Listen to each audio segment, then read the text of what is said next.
தமிழக அரசு ஒரு குவிண்டால் நெல்லுக்கு 131 ரூபாய் ஊக்கத்தொகை வழங்கும் நிலையில் அரசு கொள்முதல் நிலைய பணியாளர்கள் விவசாயிகளிடம் ஒரு மூட்டைக்கு 275 ரூபாய் லஞ்சம் பெறுவதாக பாமக தலைவர் அன்புமணி குற்றம் சாட்டியுள்ளார். வறுமையில் வாடும் விவசாயிகளிடம் கட்டாயமாக லஞ்சம் பெறுவதை தடுக்காத திமுக அரசை உழவர்கள் மன்னிக்க மாட்டார்கள் எனவும் அவர் சாடியுள்ளார். கூடுதல் தகவல்களை தருகிறார் எமது செய்தியாளர் பாண்டியராஜன். விவரங்கள் என்ன?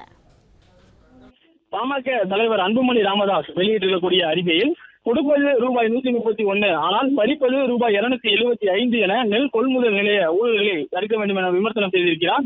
இந்த நெல் கொள்முதல் ஊழல்களை தடுக்காத திமுகவை உழவர்கள் மன்னிக்க மாட்டார்கள் எனவும் அன்புமணி ராமதாஸ் வெளியிட்டிருக்கக்கூடிய அறிக்கையிலே தெரிவித்திருக்கிறார்.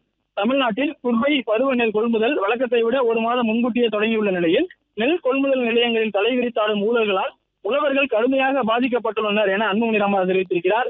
நெல் கொள்முதல் உயர்த்த எந்த நடவடிக்கையும் எடுக்காத தமிழக அரசு உழவர்களை கசக்கி பிடியும் கையூட்டு கலாச்சாரத்தை மட்டும் ஊக்குவித்து வருவது கண்டிக்கத்தக்கதாகும் எனவும் அன்புமணி ராமதாஸ் தெரிவித்திருக்கிறார்.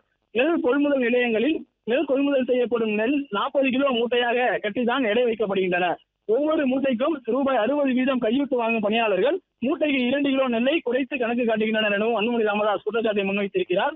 அதனால் ஒரு குவிண்டால் நெல்லுக்கு ரூபாய் 150 வீதம் கையூட்டும் ரூபாய் 125 மதிப்புள்ள 5 கிலோ நெல்லையும் உழவர்கள் வழங்க வேண்டிய உள்ளது எனவும் அவர் தெரிவித்திருக்கிறார். தமிழக அரசால் கொள்முதல் செய்யப்படும் சாதாரண ரக நெல்லுக்கு மத்திய அரசு 2369 விலை வழங்குகிறது. அத்துடன் தமிழக அரசு 131 ரூபாய் மட்டும் ஊக்கத்தொகையாக வழங்குகிறது. ஆனால் தமிழக அரசு பணியாளர்கள் ஒரு குவிண்டாலுக்கு 275 வீதம் கையூட்டாக வசூலித்துக் கொள்கின்றனர் என்று உழவர்கள் குற்றம் சாட்டியிருப்பதாக அன்புமணி ராமதாஸ் வெளியிட்டிருக்கக்கூடிய அறிக்கையில் தெரிவித்திருக்கிறார். இது தமிழக அரசால் வழங்கப்படும் ஊக்கத்தொகையை விட 2 மடங்கு அதிகமாகும் எனவும் அவர் தெரிவித்திருக்கிறார்.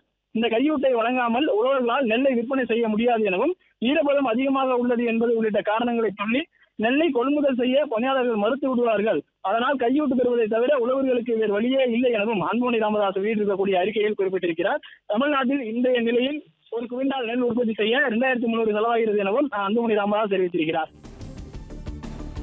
பிளே ஸ்டோர் மற்றும் ஆப் ஸ்டோரில் இருந்து பாலிமர் செயலியை QR கோடு மூலம் பதிவிறக்கம் செய்யுங்கள். செய்திகளை உடனுக்குடன் பெறுங்கள்.